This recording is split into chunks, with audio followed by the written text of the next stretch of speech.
Hey, Steph. Welcome, Hi, Dr. Steph. Talia. How how is it going?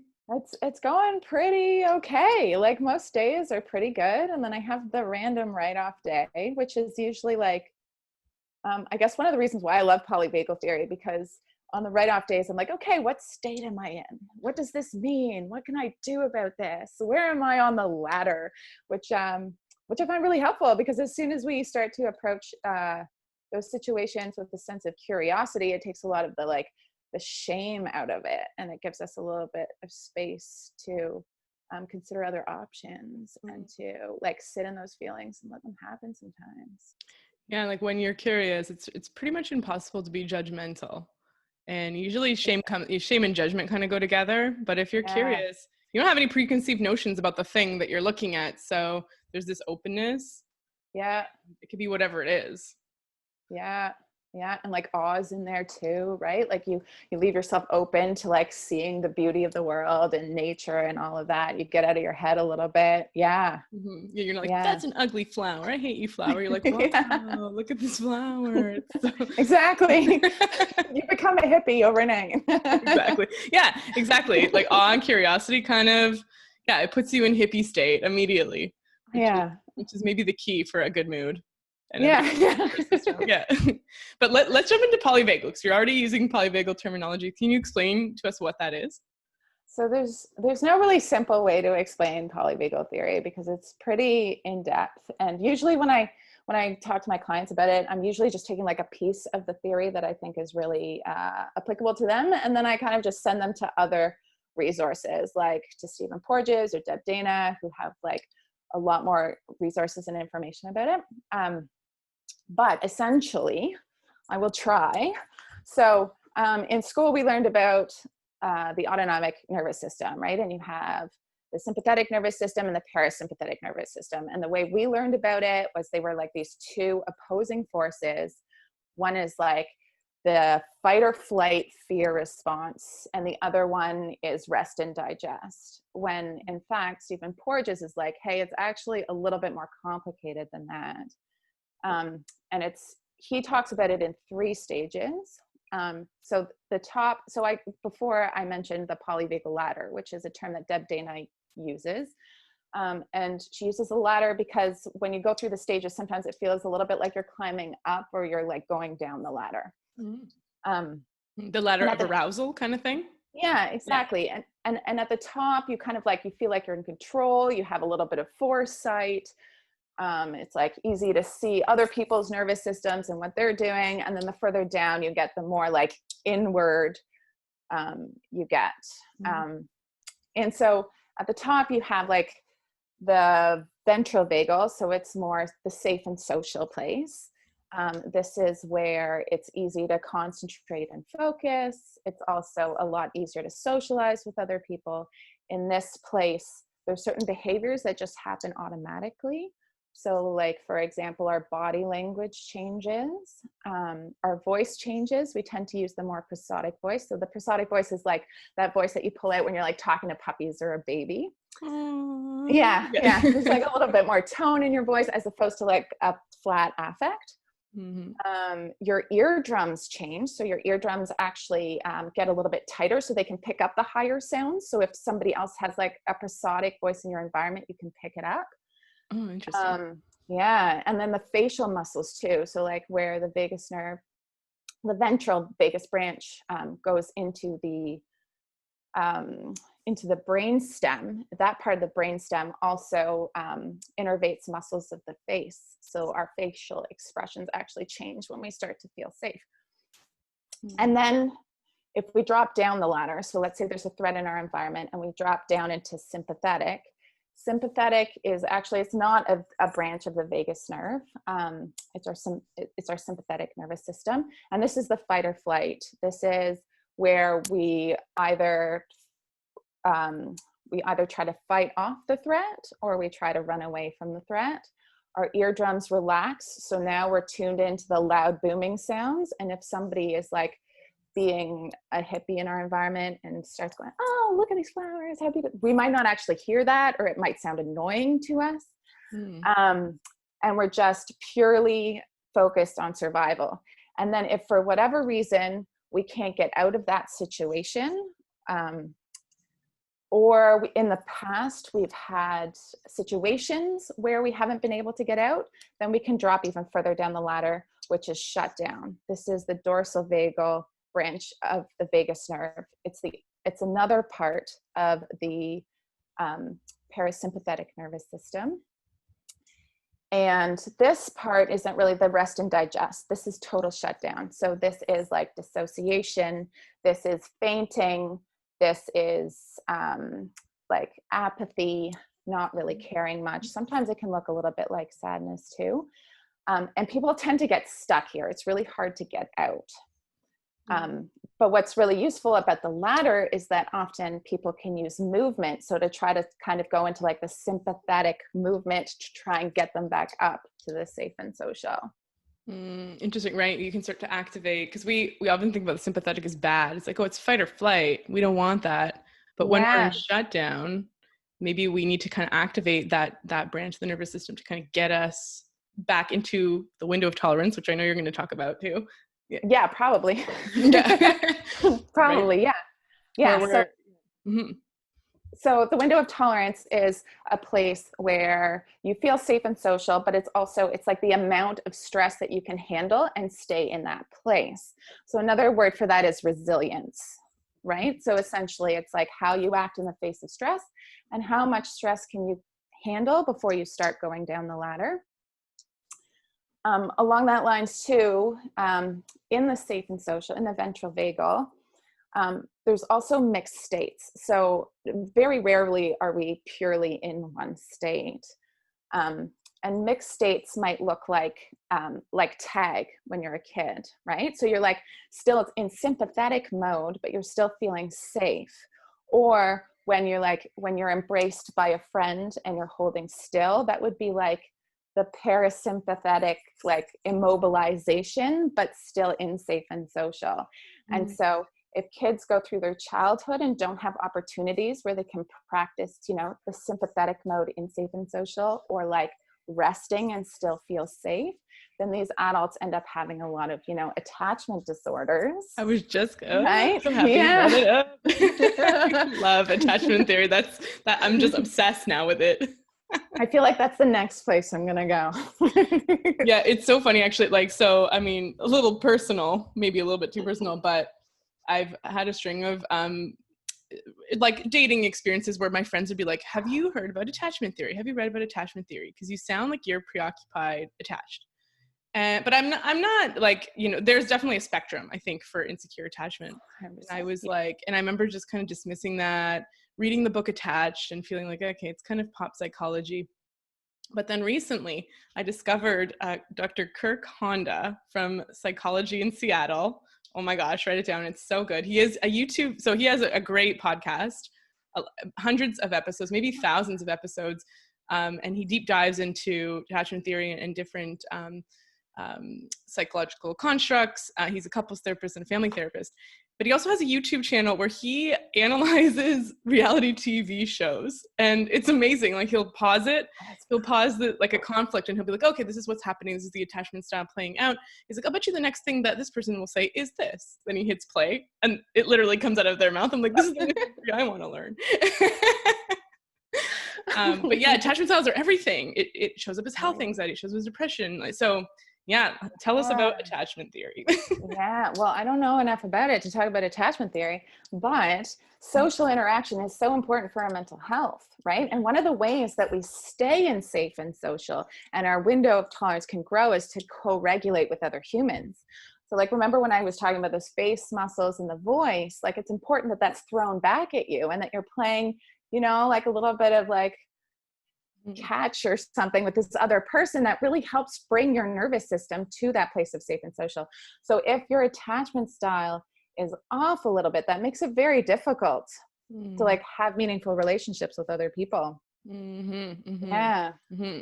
Right. And it's also difficult to actually receive that co-regulation. If you're in, if you've had the experience throughout your life of people not being there for you, being consistently distant or not giving you the love and attachment you've needed. And maybe you've developed an avoidant coping style where you need your space. You don't seek attachment, even though you still have a deep desire for it. Potentially your nervous system looks a lot like that dorsal vagal kind of shutdown response.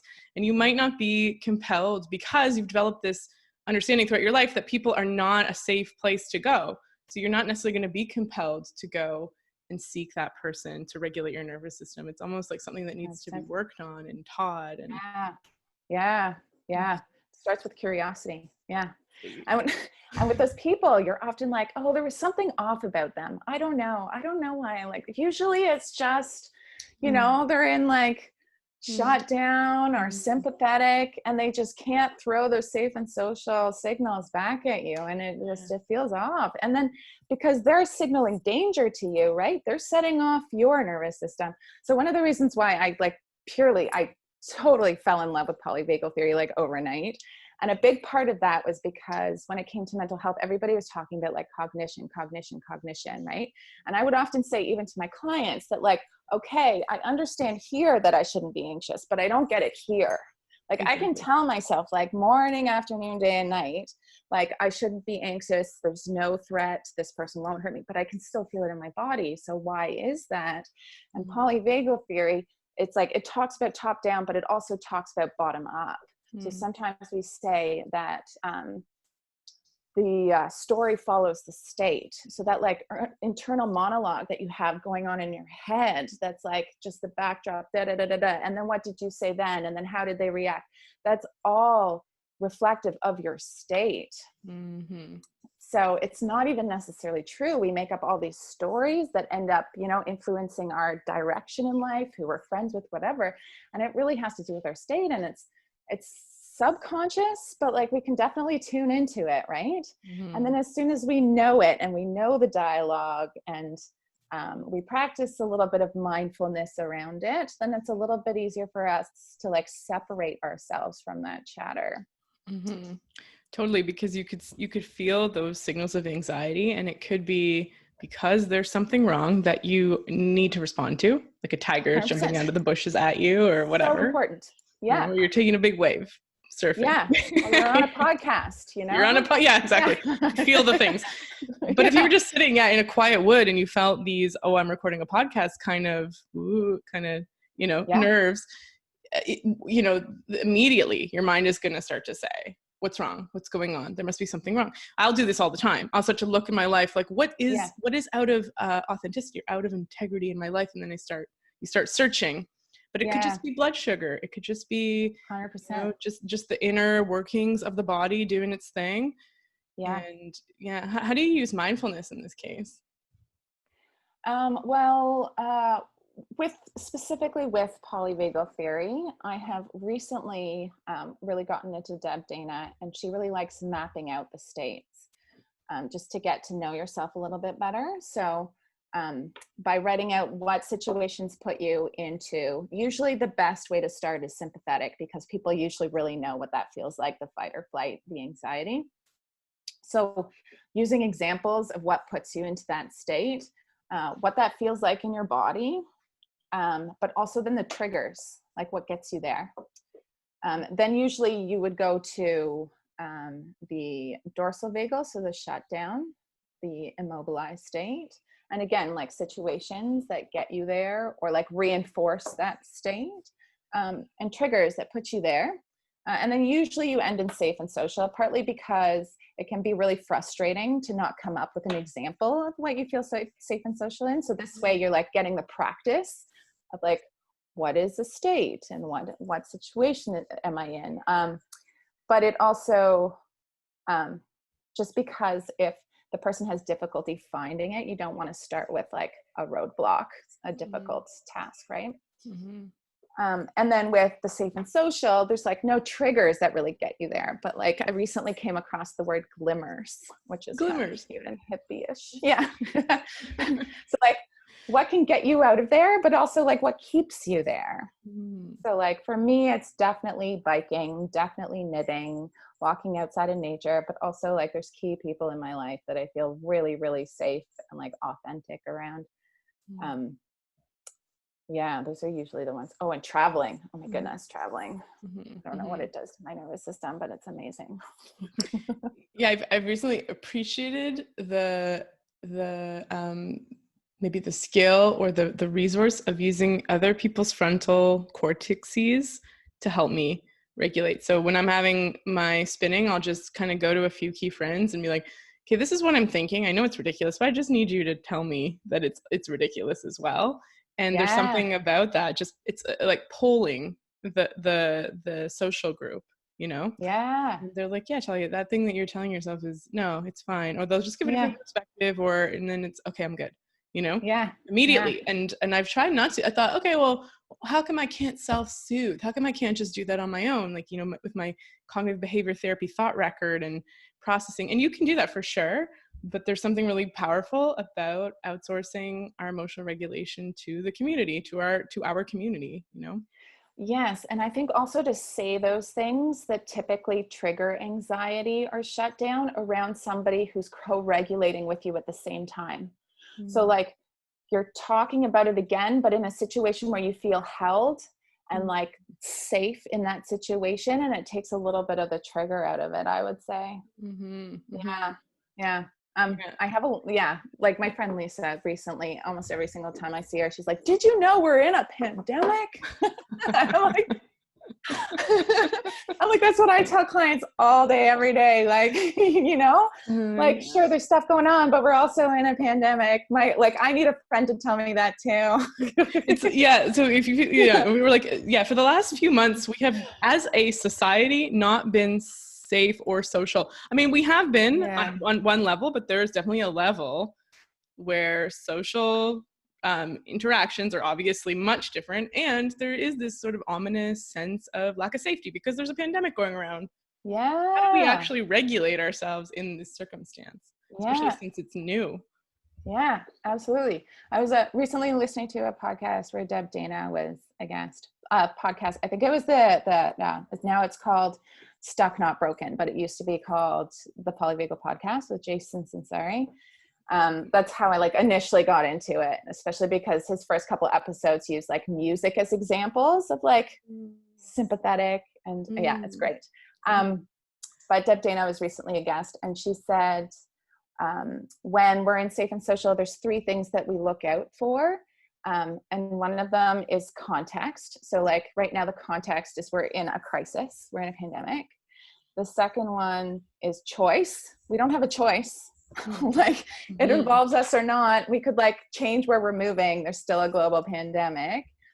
And the third is connection. Right? And they're all being challenged right now in a huge, huge way. Yeah. So totally. How do we find connection? Or the other day I had a person come in for acupuncture for pregnancy, and I'd never met them before. So I had to go outside to take my mask off and introduce myself, because I was like, what am I going to do? I can't just needle somebody with a mask on and they've never seen my face before. Unless you need one of those masks where there's a picture of the bottom half of your face on the mask. Or there's the see-through ones now. Have you read about those? Oh, there are? Oh, I haven't seen them. Yeah, for people who need to mouth read. I mean, dentists and nurses and surgeons, they've been wearing these surgical masks 100%. At work all the time. So they're kind of why is everyone complaining? Yeah. But also those situations are typically not very safe feeling situations. Right. So our society in general really focuses on security over safety. So think about it, the police state are our hospitals. You go in there, there's security guards, right? There's really bright fluorescent lighting, which makes me feel like I'm being interrogated. There's face masks. There's just so much there. There's this the building hums at a level that feels like danger. It's unreal. It's totally you're hearing codes go off. You're seeing people running. Yeah. Can you actually make that distinction between safety and security? I think that's really interesting. Yeah, I don't know. I haven't really thought through it that much, but let's give it a try.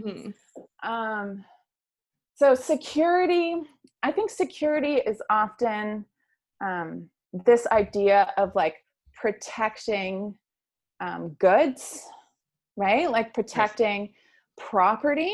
Mm-hmm. And then sometimes also protecting people, but it's more like protecting people's lives more so than it's protecting their well-being. Like sometimes people are, like beaten down in like for the sake of security, right? Maybe it's like, like tackling someone to get them out of the way of a bullet, or like push them out of oncoming traffic. There's a roughness to it, even though it has their best interests at heart, Yeah. Or, but I also often see security as something that like reinforces norms and reinforces structural inequalities in a very big way, like especially on our continent. Typically security has been used to protect the property of like predominantly white, straight,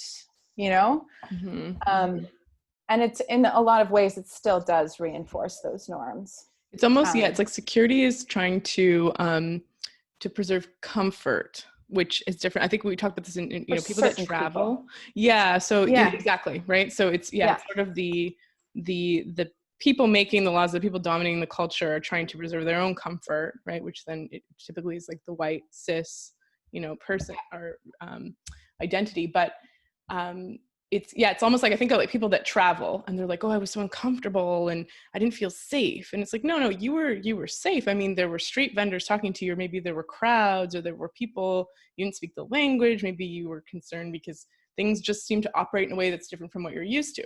There was no lack of safety in that moment. Of course, when you travel, there can be moments when you're unsafe, if you're robbed or whatever. But in those moments, you're unsafe. You were just uncomfortable. And it's sort of this distinction between those two things, it's like there's the actual lack of safety where your body and your mind and your emotions can be harmed, versus discomfort where things are just not quite the norm that you're used to. Maybe you're not still occupying the position of power and control that you're used to. Maybe like that. Yeah. I usually when I travel, I feel safer. Right, so it's hard for me to relate to that. Right. But it also depends on the place for sure. Mm-hmm. But there's moments that you could be in danger when you're traveling, but just like you can be in danger at any time, Absolutely. You can be in a pandemic, for example. Yeah, totally. And then safety, there's certain cues that happen with safety. So first of all, for feelings of safety to occur, there needs to be the absence of a threat or danger, because our nervous system, our autonomic nervous system, is always scanning our environment for threat, including our internal environment. It's always like, is something wrong, something wrong, something wrong? And that always takes priority. So, and like quickly, by like a reflex, and shuts down or, overrides any thoughts or whatever, actually like changes our thoughts, as we said before. Yeah. So in the absence of that, if like our internal thermometer says it's like, it's okay to have these feelings of safety, then we can start picking up on those cues. And I already talked about some of those, like the prosodic voice, the sing-song voice, like certain facial features, but also like predictability, which I think goes along with the travel, like knowing what's going to happen. Like soft lighting is great. Being able to escape if you wanted to, or leave if you wanted to. So like freedom of movement, which is super huge. If you think about schools, like the lighting's off, you're forced to sit down at an age when you have all this yang energy, right? And just like think as hard as you can, even though like all you really want to do is, is mobilize and move. Or listen to your body. Like you're learning to be in your body. Your body wants to move. Yeah. And then especially, like with all the weird social dynamics that happen in school. Yeah. Right. Brutal. Yeah. But also like what means safe could be different to different people, right? So like sometimes being immobilized, like lying in bed, can be pretty scary for some people.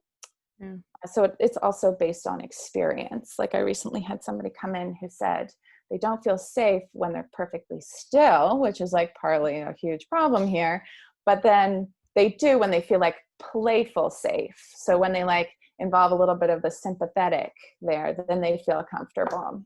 That's interesting. Do you know how that might form? Is that because their body's going, it's reminding them sort of dorsal vagal, or there's just a history of being immobilized in situations that were unsafe? I think so. Yeah, so Yeah. it is a Yeah. trigger in that sense. Or like a history of getting attention that you want when you're the class clown. Mhm. Which is actually, that's a Right? good point, right? So a lot of this is like, if you've learned to establish secure connection through various means. So yeah, if you're sort of, you're like, okay, attention or Mm. attachment or love was given sort of precariously, like it was inconsistent. And the moments that I was more likely to get it, I was being more of a class clown. I was being more out there. I was being more visible. People would notice me. Maybe they would yell at me, but at the same time, I'd also get attachment. I'd get connection. So it's this habit that we just perpetuate because we've learned that that gives us what we want, that safety and security that we need. Yeah. And also it's not just like it's learned, but it's also the way that we survived, Exactly. right? Yeah. Like, Totally. like Yeah. this Because is, without that connection, you can't survive emotionally, physically. Yeah. yeah, like this is how you get through. And this is how like some people are still getting through, but it's sometimes it can also wreak havoc or like interfere with your ability to form meaningful connections with other people. Which I feel like is what life is all about, really. Mm-hmm. Yeah. I'm so interested so we think of dorsal vagal, I'm thinking like, I don't know if you've used the word, but dissociation. So dissociation, derealization, sort of that hypo arousal where we're sort of retreating a bit from life. Like our nervous system is in that shutdown mode. Yeah. And you're mentioning how difficult it can be for a lot of people to identify that they're in that state. And so often with some of the work around um, learning more about our states, Deb Dana, I think it was the one that you were speaking of, starts with sympathetic arousal because it's obvious. It's more obvious to Yeah. notice that you're anxious, that your heart's pounding, that you feel sweaty, that you're scared. But what if someone doesn't really feel those things? What if they spend most of their time in that dorsal vagal response? Like, are there tips? Like, can you maybe describe that state for us so we can understand what Yeah, well, there's a wide variety of states, and I really haven't looked enough into mm-hmm. dissociation to talk about the different forms of dissociation. But Mm-hmm. typically, what I see is like sometimes it can be prolonged. Sometimes somebody is in it for a very long time, and sometimes it comes and goes depending on like the state they're in. So sometimes I have somebody come in and they'll be absolutely fine until I ask, let's say, about their digestion, and then suddenly their stare goes kind of blank and their eyes go glossy, and then I know, oh, okay, there's something there that they don't want to tell me, and I'm not a therapist, so I'm not going to dig really hard. This is just kind of where like I might reflect back to them that that's what happened. Mm-hmm. And like maybe try and plant some sort of a seed. In those situations, I often do acupuncture around it because acupuncture has a great way to make things move without actually like bringing up or reliving that trauma. Mm-hmm. But to recognize it, usually it's people who have been diagnosed with depression or have difficulty finding joy in life. Often it's like a monotone voice, which again can be like difficult for you yourself to recognize. Mm-hmm. Like very much sometimes like the chronic fatigue picture, where it's like difficult to get off the couch, or like burnout can look a little bit like that too. Mm-hmm. Mm-hmm. There's a wide range that falls within there. Like almost Yeah. that what we call like adrenal fatigue, where things are just shut down, Totally. tired, we're Yeah. foggy, Yeah. difficulty to But then, coming up with words. Yeah. yeah, but then sometimes too, it's like used as a tool. Like recently I had a client come in and we're like talking about one of their parents who they have like a real history with, but like, they're like, oh, but it doesn't really bring up any feelings right now. Like, it's just not there. And like, you can totally recognize that, like, as soon as they start talking about that person, it's like dissociation. Like they can just talk about what happened, but they can't really feel about what happened. Mm-hmm. Yeah. I had an experience when I was an intern at the Canadian College of Naturopathic Medicine. I was working with a patient, and we'd had a few sessions together. It was a somatic complaint, a body related complaint. And at one point he just kind of said, do you think this could be related to PTSD? And I thought, oh, yeah, potentially. Yeah, because we can't really find a cause for this physical thing. Tell me about that. You have PTSD? I think we'd had 10 sessions together, acupuncture. And then he with acupuncture needles in, staring at the ceiling, just in a very casual tone, described really significant trauma that had gone on throughout his childhood and his developmental years until he left home at 18. His wife was sitting with us just sobbing as she's heard the story before, but just you could see her expressing emotion because responding to the situation with the level of emotional tone that you might expect, from such from such an experience. And he was just very calmly, and of course as an intern, and like you said, we're not psychotherapists, and especially as an intern, I needed some supervision around how to work with him and help him in that state. But I remember thinking, like he seems so quote unquote cool with it. Like it seems like he's gotten over it, let's say, or he's like, it's not triggering anything for him. He seems fine. He seems strong, resilient. But what was actually happening for him is he was disconnected from the experience and dissociated from it, Which in a lot of situations is appropriate, right? Mm-hmm. Like sometimes addressing that stuff too soon or too fast can just make the issue a lot worse, right? It's like, in a way, it's our body being like, we just can't feel about that right now. Like, it's just, we're not ready. Totally. And that was the supervision advice I got when I was working with a social worker. Talking about the case, she was like, don't start digging, don't start asking questions. What is appropriate to at this moment is to just establish safety generally and teach him about regulating his nervous system and staying in the window of tolerance. I know this happens with EMDR and different kinds of trauma work. It's stage 1 trauma work is stabilization. And I know you do acupuncture. It's like there's many techniques, meditation maybe. And with self-regulation too, there's different kinds of self-regulation, right? There's like top down and bottom up.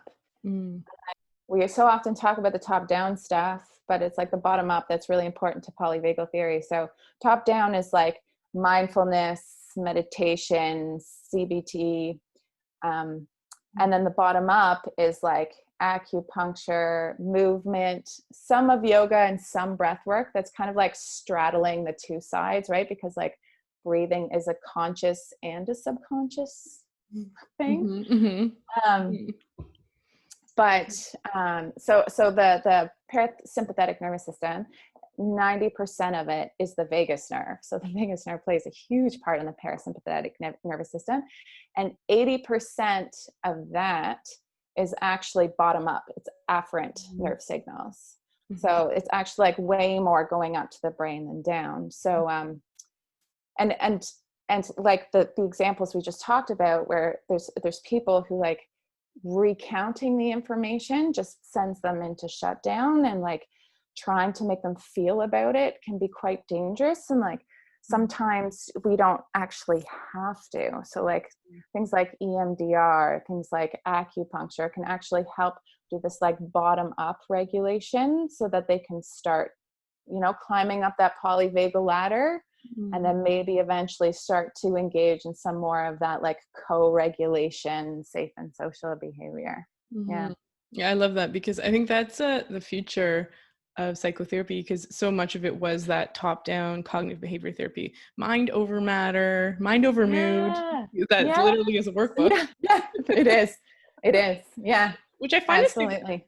Like there is definitely an anti-cognitive behavior therapy group within psychotherapists that is kind of like CBT. But I really like CBT. I mean, it definitely has uses, but I find that the body, somatic psychotherapy is so important because, like you said, most of it's coming up from the body. Most of it is our body talking to our brain. Yeah. And if you think of like even diet, that's how we approach diet. It's like, just will yourself thinner. So problematic. Just imagine myself taking off these pants of adipose tissue. I know what we're going to do. We're going to starve ourselves so that we go into sympathetic and our bodies just freak out more. And I am trying to bring this point home more, where it's sort of like, so my body, let's say I gain 20 pounds. And many people have patients or even friends are like, Talia, should I go on the keto diet? Oh, okay. So tell me why you want to go on the keto diet. Oh, well, I just been reading about it. And truth is, I want to take off these 20 pounds that I've gained. Oh, okay. Well, tell me about those 20 pounds. Like, first of all, is that inappropriate weight gain? Or sometimes people will say something like, oh, I just don't feel like myself. Like, I just feel like I'm a little, okay, that's fine, you know? Because you can talk about how we're socialized to want to be thinner and and all that. But sometimes we just don't feel like ourselves. We feel like we've strayed a bit from our equilibrium, our norm, and maybe that looks like weight gain as part of that picture. And some sort of, okay, so, what's kind of going on with that? What happened? Oh, I haven't really been exercising and I've been feeling, or this happened in my life, or essentially there's an extra stress that's been placed on them. And so it's like, well, why would we then put you on a diet that's going to increase your stress level? So because your body is maybe like, okay, you know what? Something's going on in this environment. I need an extra 20 pounds of energy that I'm going to use to deal with these stressful situations. Because what was stressful for us, it was like we had to repair injury, which takes a lot of energy, or we had to deal with starvation conditions or malnutrition. Like those were the big stressors. So the body's like, hey, we need a bank account. We need something in the savings account. And we're like, no. Yeah. We're like, no, we're going to starve you. So, so I'm kind of like, okay, well, how about we just sleep more, maybe do some restorative yoga, whatever, right? Like, rather than keto diet, or maybe let's look at eating more, let's eat more. And sometimes eating more, right? Just more nutrient dense things. So the body can be like, 100%. Oh, we're safe. We're good. We've got food. So a lot of this is counterintuitive from what we've been taught, which is like, count your calories and push, Yeah. And exercise really hard. Again, sometimes that can increase sympathetic too if you overdo it. Right. Just in case your body was like, are we running from a tiger? It's like, oh yeah, we are for sure, because we're running a marathon away from this tiger. Yeah, it's so intense. Yeah. And so things like acupuncture, I think self-compassion is something too, with like stabilization. It's helpful. 100%. What other what other techniques do you use with patients, or have you found have been helpful? Because you even mentioned food, like how does that sort of manifest? What kind of recommendations do you make around that? Yeah. So like you said, I often do approach it like changing the diet a little bit in terms of, okay, let's make sure you're getting enough fats, proteins, and fiber, so that your blood glucose isn't going all over the map, because that can usually change your window of tolerance and send us down the ladder. And of course, like hydration as well. Often adding green veggies can make a huge difference, because a lot of, our B vitamins, minerals, all of those things, folic acid, important. And then, so I've done like a couple self holds for people. It's usually like touch and go depending on the person, how open they are. Sometimes it's like, oh, let's try this self hold. Like I learned this self hold from, I think her name is Marika Heinrich in Guelph. She did like a somatic experiencing group once. And she talked about how like, if you cup the side of your face with one hand, because your vagus nerve comes into your ear and the side of your face here, and then the other hand you hold over your heart, because your heart is innervated by your nervous system. And you just kind of like hold that and hold your head for a bit. It's quite relaxing and it feels really, really lovely. So like I recently did that with somebody, or like self hugs. Sometimes it's like an action. So I also really like sometimes talking about ritual, because our lives are so devoid of any kind of like ceremony other than, like graduation or Christmas. And like often those center around commerce. Yes. Right. So to have something like, for example, somebody lost their parent and they felt like there were some things left unsaid. So I was like, why don't you write a letter and then do with that letter what you feel is good, like burn the letter or bury it. Sometimes like doing an action can help release those emotions too, instead of having them stuck in the body. I actually heard somebody say, this is real off the hippie charts, but they're like, oh, depending on like your astrological sign, if you're air, water, earth. Oh my God. Like, so if you're an earth sign, bury a letter. If you're a fire sign, burn it. I was like, oh, for sure. Because for me, I want to put it in a bottle and send it out to sea. Because I'm a water sign. So air, pick it up and throw it to the wind. It's so funny. Yeah, I don't think I'm like quite confident enough to pull that one out. Yeah, sometimes I'll preface things like that by just being, because there's something personal about that, you know. You might be like, well, I don't identify at all with being a Virgo, but you know, so for someone that does kind of, it connects it somehow to 100%. It makes it meaningful, right? Mm-hmm. It's important, and it makes the action that much more powerful. Mm-hmm.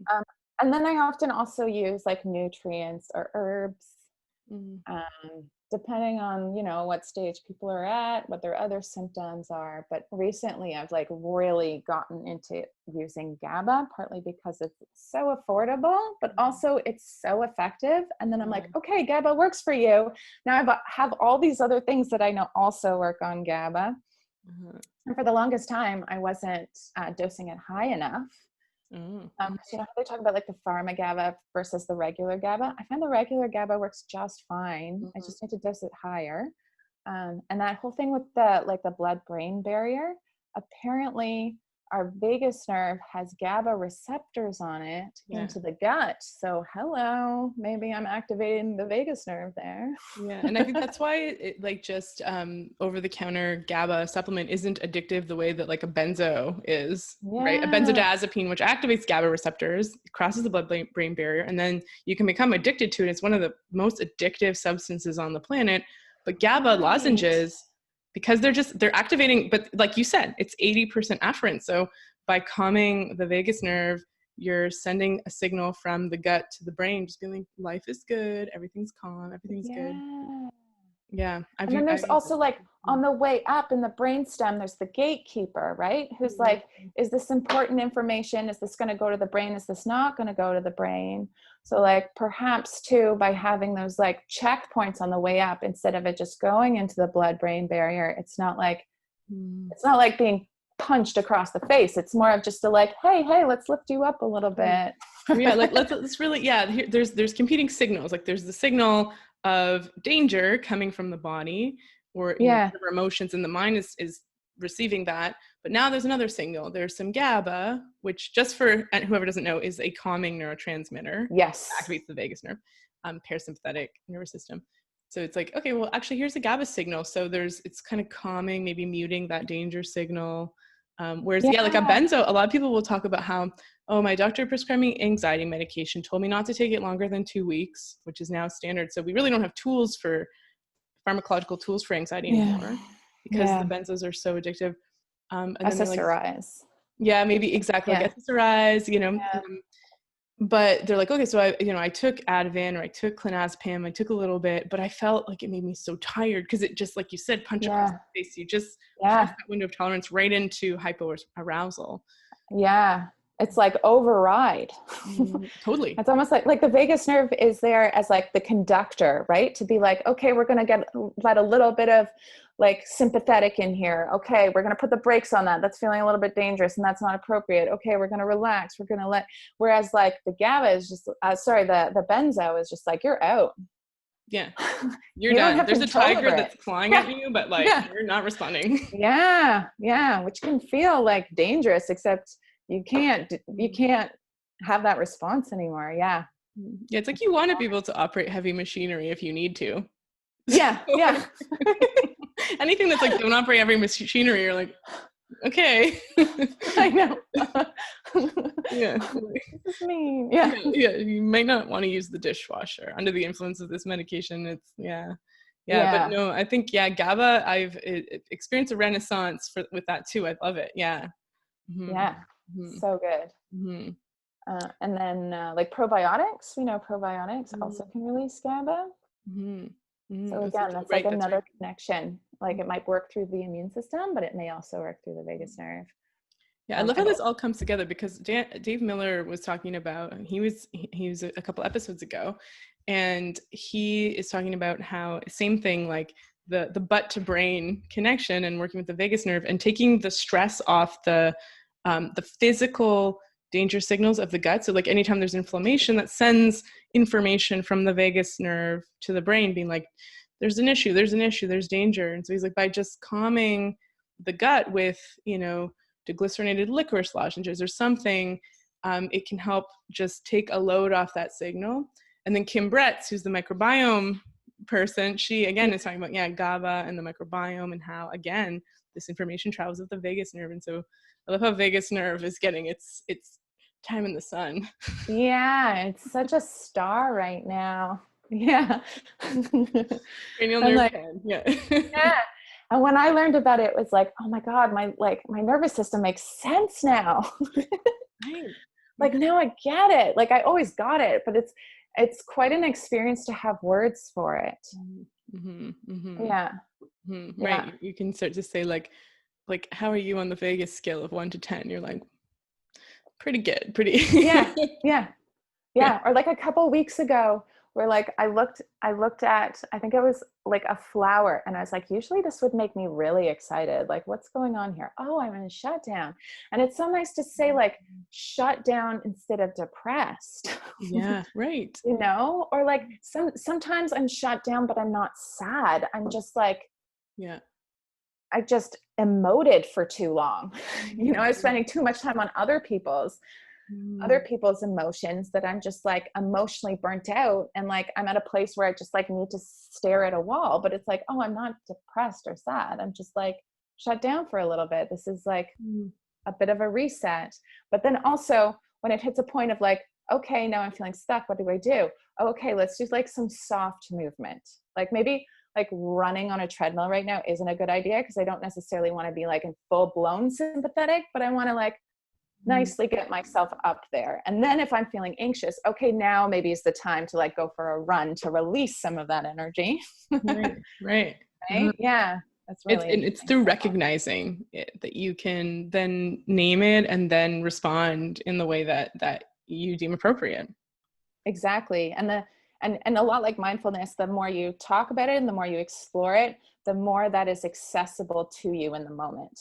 Because it's like really, it's like subconscious, but available to us consciously, but like we got to tune in to do it. Right. Mm-hmm. Yeah. Mm-hmm. Yeah. And it's so true because I think a big part of it, like even if I think of mindfulness, a lot of mindfulness almost encourages, because back to attachment theory, I think initially when they were doing attachment theory came from Mary Ainsworth experiments with the babies. Yes. Just for listeners, like so strange, like the strange situations test where there'd be like a 6-month-old baby. So obviously that baby, it cannot exist without its mother or a primary caregiver, primary parental figure. And so the mother or whoever would leave the room. But I think these are experiments, I think in the 70s or 80s. So it was a mother in all the cases, but they've done it with other attachment figures. So the mother would leave the room, and 70% of the babies would be appropriately distressed and then soothed when she returned. About 30% of the babies would not care, like they didn't seem to really interact with her when she was there. And when she left, they didn't really notice. They were more interested in like a box of toys in the room. When she returned, they didn't really look at her. They didn't really care.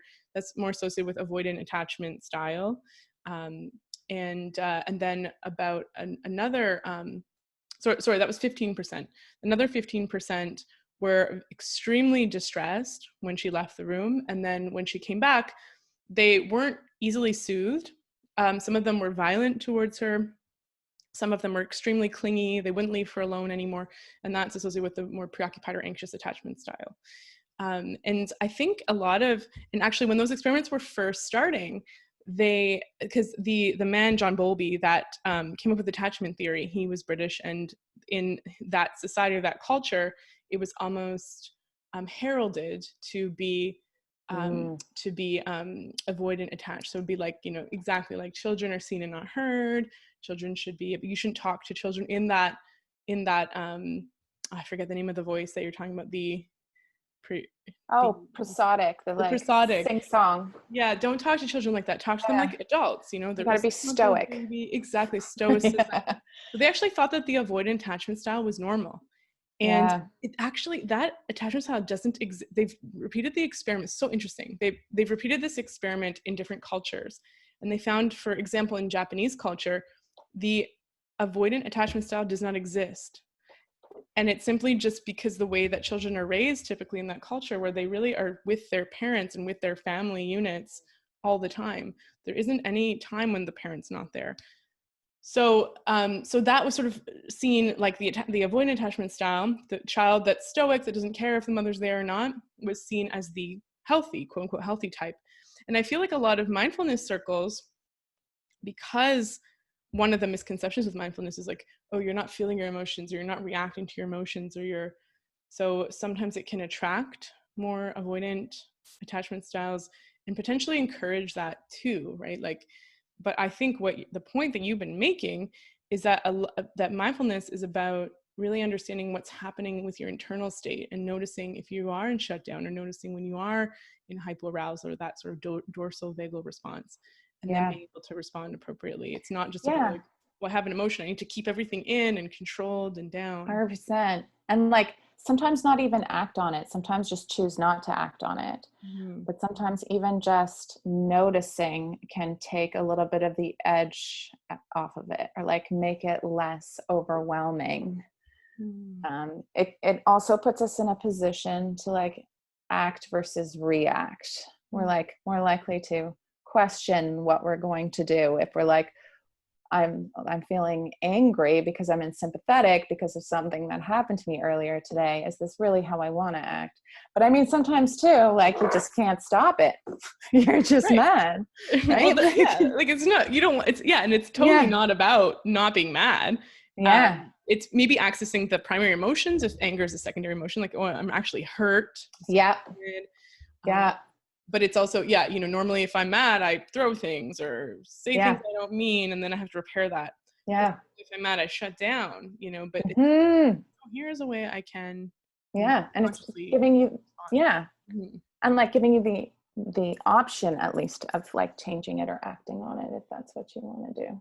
Or even just noticing when you're throwing things, like being aware of how that one thing transitions to the next. So like my problem is always keeping my emotions in. Like I was super anxious child, didn't want to upset anybody, wanted to keep the peace with everybody. This is partly why I like became who I am now, because it's like I can read people's emotions really well, right? Because like for me, it's a superpower.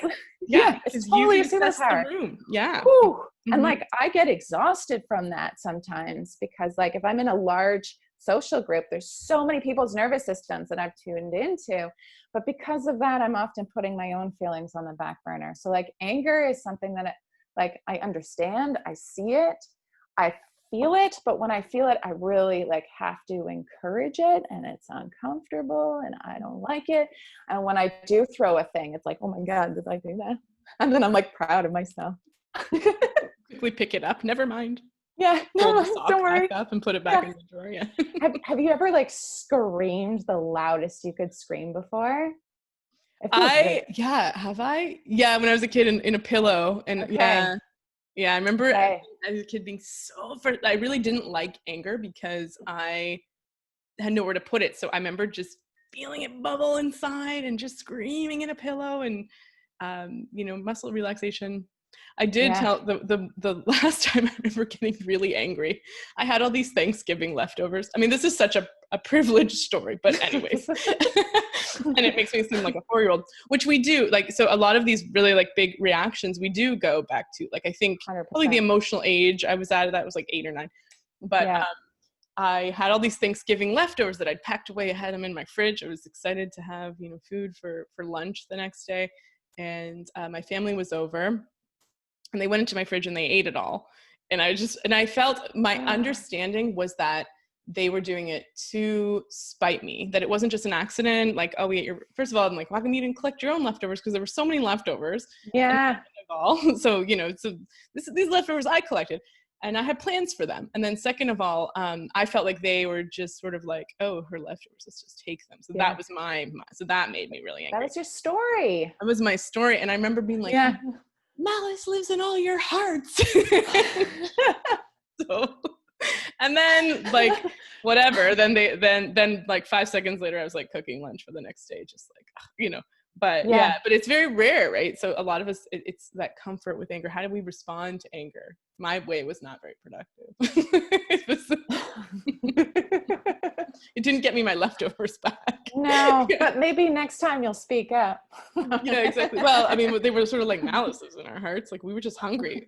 Oh, you're understanding this as like us spiting you. Oh no, like Yeah. no, or which I wasn't Yeah. really buying into that explanation, but at least, yeah. And that's, yeah, actually sharing your story, right? Like, Yeah. this is the story in my head. Is this correct? Yeah. And like your state is like anger, right? It's like sympathetic because something happened that you didn't like and you're frustrated.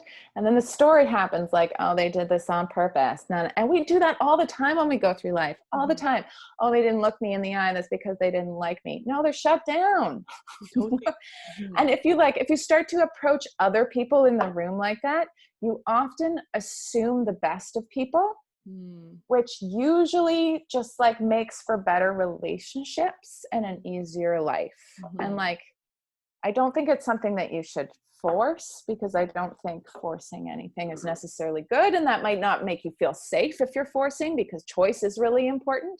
Yeah. But, maybe for some people, if they just like use a little bit of curiosity about their state, even if it's like, what made me feel this way, if you're like scared of asking your body what it feels like, that's even still just a first step. Yeah.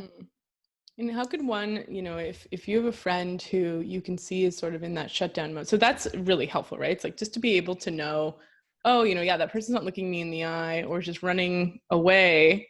Like I've had friends literally just kind of leave the room, and you think, what are they, there's that abandonment thing gets triggered, but now when you sort of understand the nervous system and understand attachment styles, oh, okay, that person's probably in shutdown. I wonder how we might be able to help them, because sometimes maybe we can just leave them, but we also do, maybe not, maybe this is the over caretaking side of me that's like, help them. Yeah. I find usually like giving choice is good. Being like, hey, first noticing it, naming it, right? Hey, I see you're down. Looks a little bit like you're shut down, and like, I'm worried about you. If you feel like that's appropriate, that might also just be a little bit like making them feel pathetic sometimes. If like, you're like, oh, I'm worried about you. Sometimes people don't like that. Yeah, exactly. But maybe just, I see you're down. That sucks. Do you want to talk about it? And then like, do you want to go for a walk? Or like, can I make you dinner or something like that? Is often a really good. Or do you want to get out of here, get some air? Yeah. It's like this party's kind of intense. Let's maybe go somewhere. Exactly. And a lot of people too, when they're in that state, they might like company, but they might not necessarily like to chat. So like often I really like what we call parallel play, where it's like, like maybe do crafts together, or like watch Netflix together, something that doesn't really require interaction, but where like the body is still there, and where, if you do have something that comes to mind that you want to say, the person's there.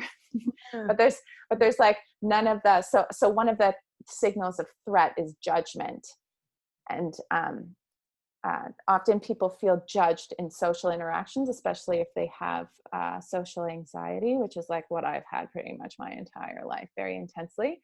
So like, even though you need that interaction to feel safe and social, and it makes you feel good, there's still this like voice like, oh, they don't like me, or whatever's going on in your head, which is stressful and puts you into sympathetic. So sometimes having like another reason for being together that takes the performance aspect out of it, or like, or there's less pressure to talk, right? Then that can create more of a safe environment for sure. Yeah.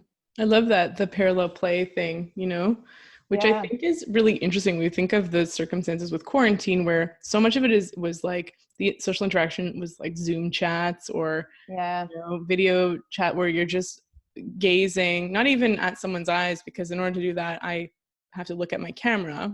Which is not looking at you. but we're not doing, I mean, maybe, yeah, you could connect via Zoom and just do parallel play and just have the person connect. I know some people were doing that actually. A little bit. Yeah. Just Yeah. being connected while going about their day and Yeah. then, or their tasks. And then you can kind of just make a comment, be like, "Oh, Steph, how's that broccoli tasting that you're cooking?" And then go back to doing your thing. But I think a lot of it, the expectation is like this keeping in touch thing where we go, head to head and have a conversation, Yeah. not everyone's cup of tea. Yeah. Or like catch up. Or talk about the weather. Yeah. So much pressure. How's that weather? It's pretty rainy out. Yeah. I think this is also why I love my job, is because I can get like right down to the serious stuff. And I love the serious stuff. I love talking about, like, I really wasn't good at dating because I'd be like, tell me your trauma, which like I really do. But like, it just like, without even me saying that, it would go there and it'd be awkward. But like, totally, right? Yeah.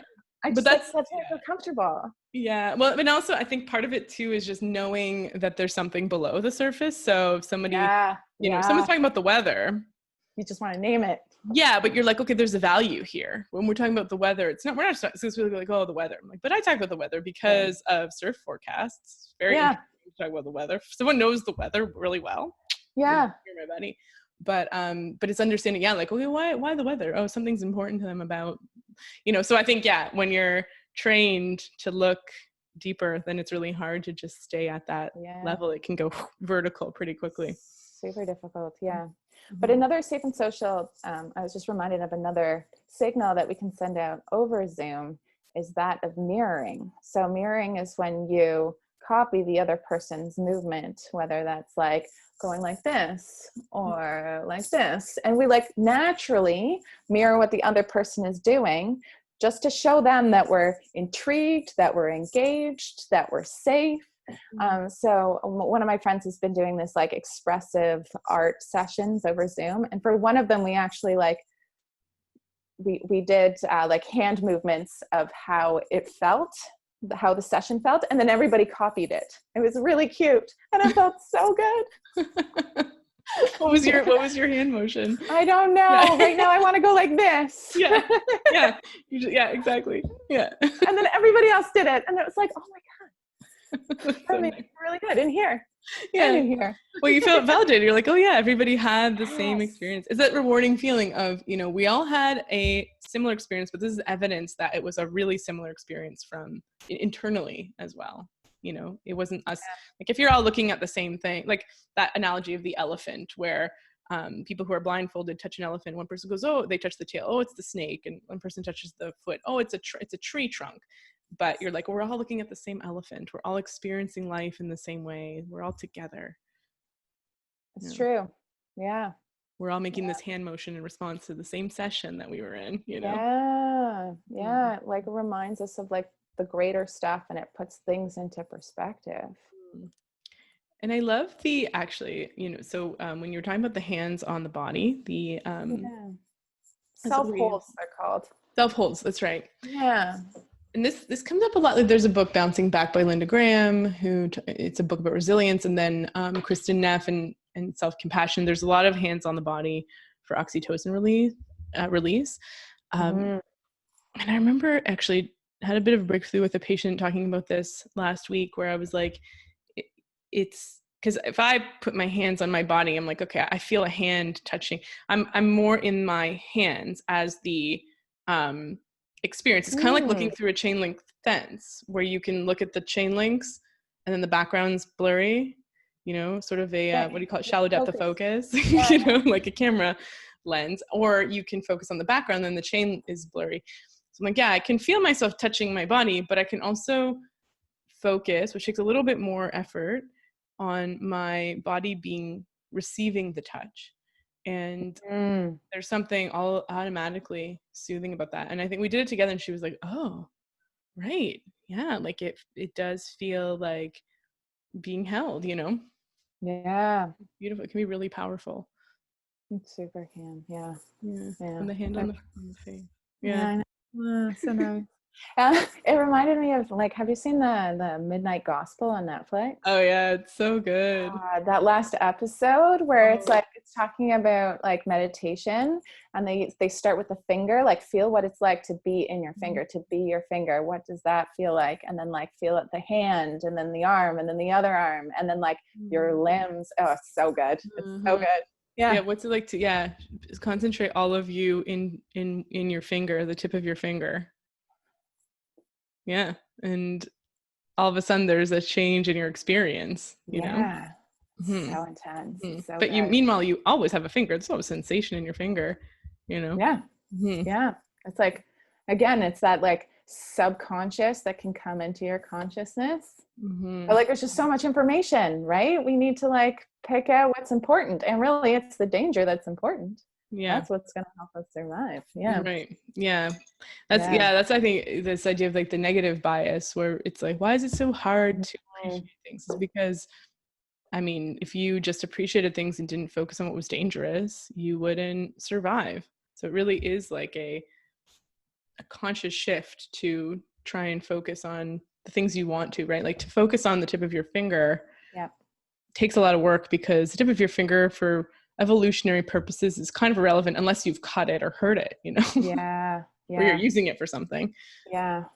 But also with the negativity bias, like the opposite can also happen where like, if you remember an experience that you absolutely loved that made you feel all of those good things, the same physiology will happen as when you actually experienced it. And the more you go back to it, the more it will have this like really good effect on your life, where you remember perhaps the like last month as a very positive experience, which can also be awful in relationships that are really rocky, right? Like when you look back and you're like focusing on that good stuff, but like really it's just got to end. Like the random reward, the invariable reward, right? Where it's like you want another hit of that dopamine. Yeah. Like, yeah.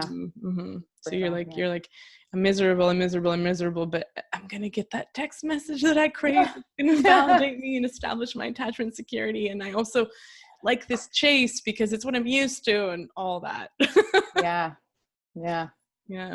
But I think in EMDR, they talk about safe place, where you visualize, you know, maybe a mythological place or a real situation. Yeah. Whenever I hear like EMDR, I'm always like, oh yeah, my safe place. I love this. Yeah, that's as far as I love my safe place. Yeah. My safe place. My safe place is like at my favorite music festival in a field where like this amazing band was playing in the background, and I was with my an ex-partner at the time, but I was like in love in that moment, and like everything was just perfect. Like I always go back to that. Yeah. Right. So there you have really secure attachment. So, you know, regardless of how things turned out, it was in that moment there was real secure attachment. You're not quite I'm not visualizing you sort of in the midst of the crowd. It's in the background. You can still enjoy it. So you've created your bubble. I'm just like, but there's still like community, and there's like nature, and you're like on an island in a lake, and there's like good music. I always love music. I use music to change my moods all the time. Like talk about like when like I'm in shutdown and I need to stay in shutdown because it's like it's feeling comfortable, which isn't always a good sign, but like depends on the person, right? But like when I know that I've been going too hard, too fast, too long, like listening to some really calming music is like key.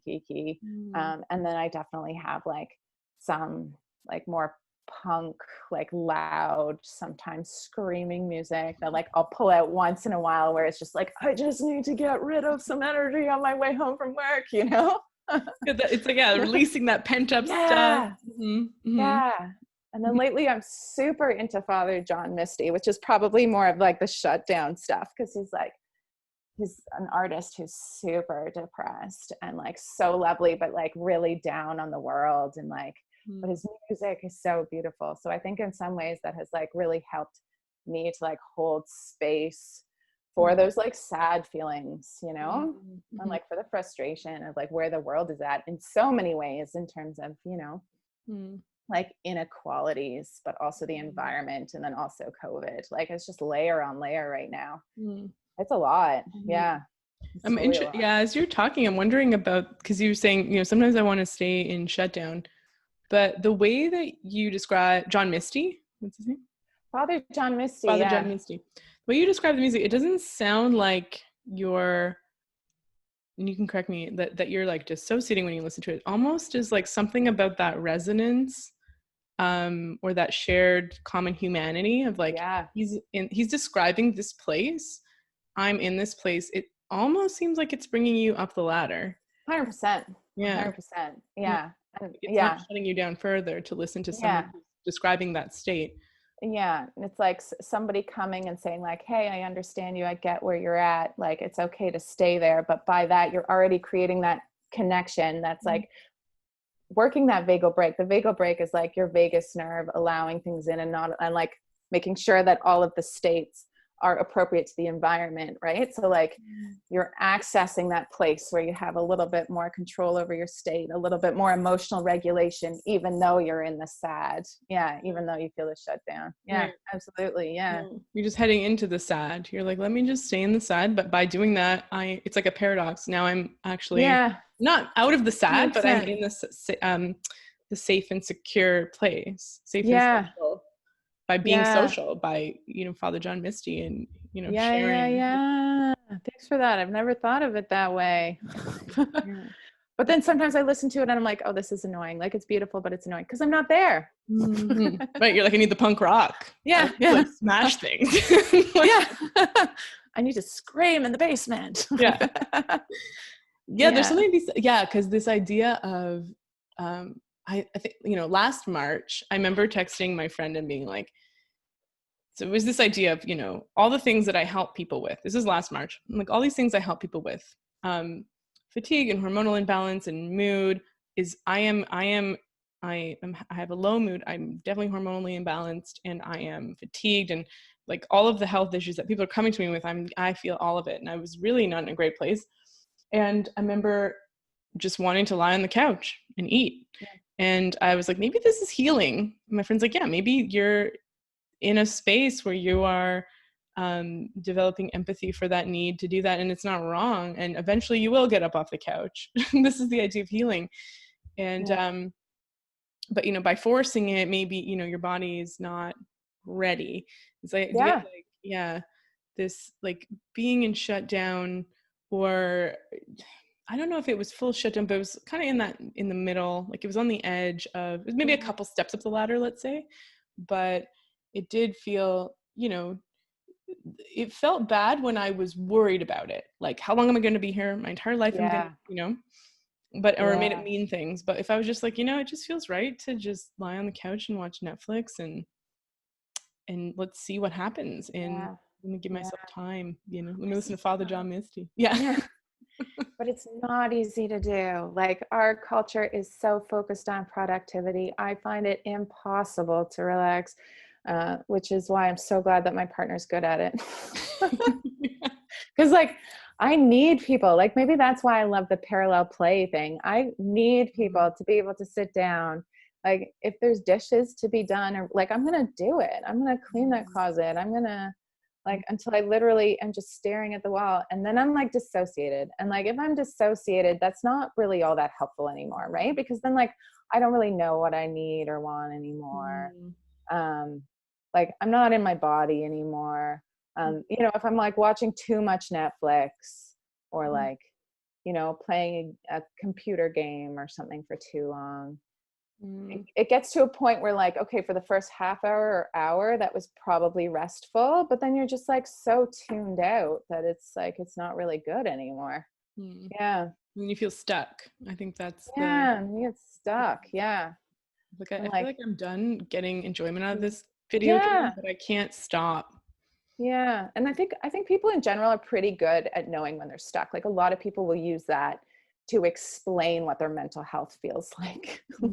Right? Like, a lot of people just intuitively use the word stuck, but sometimes, like I said before, sometimes it can also just be like really comforting. And I think especially in a way that, like, sometimes if you're hanging out in the sympathetic for a very long time, it can just be like so much that to like go one step further down where you just don't care,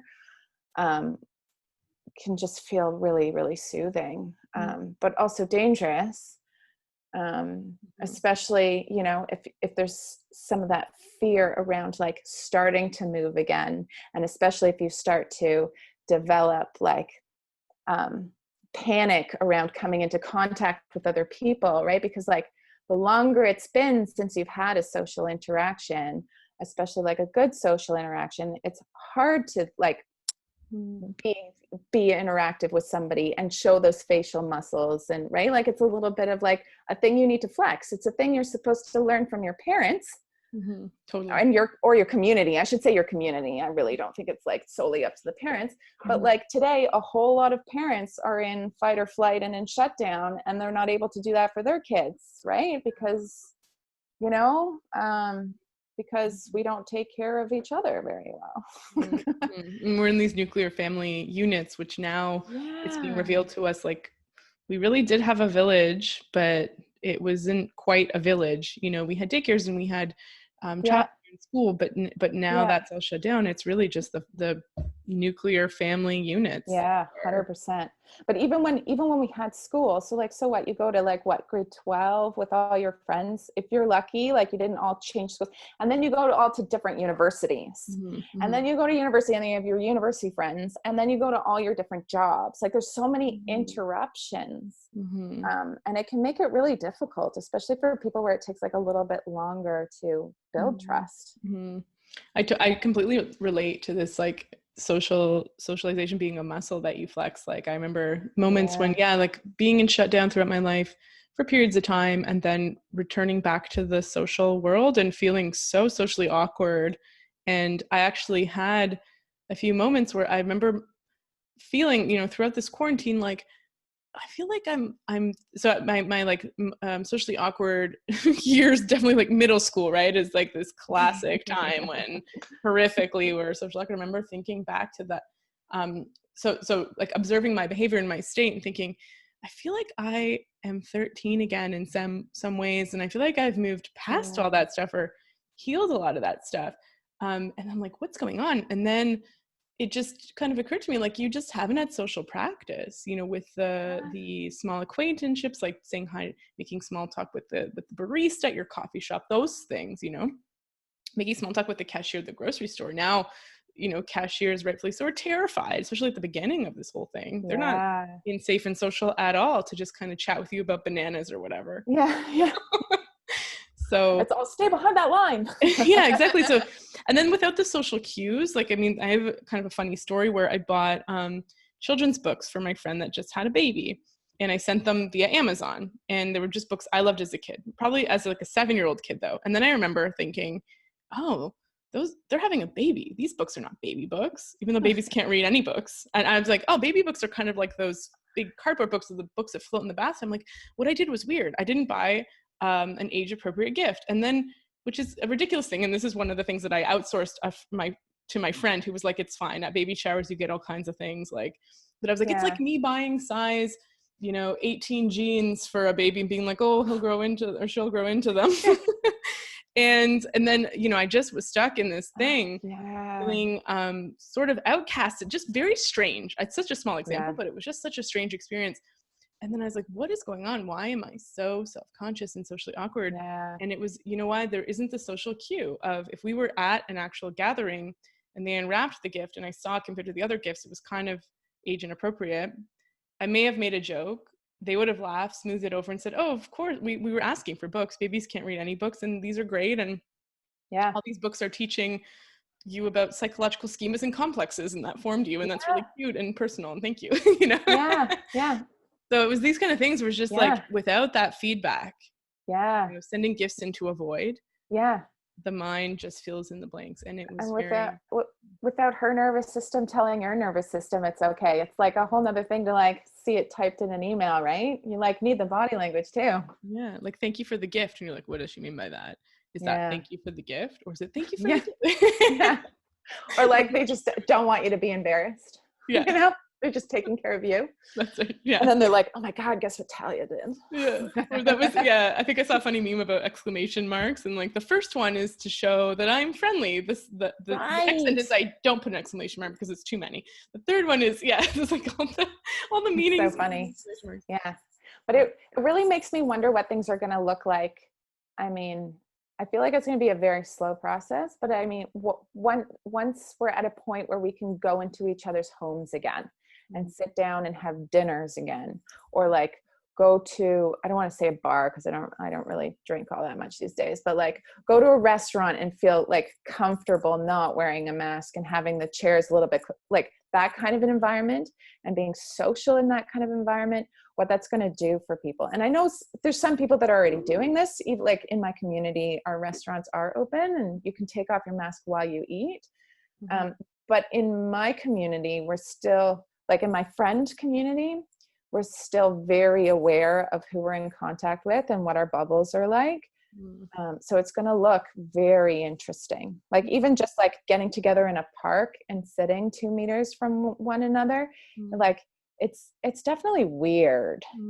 Yeah. In a way that like you also realize what it is that we're grieving, right? Because like if I'm at home and on Zoom, some of that is still from before pandemic days. Like, sure, it's a lot more now, but sometimes like my nervous system forgets what it's missing, if that makes sense.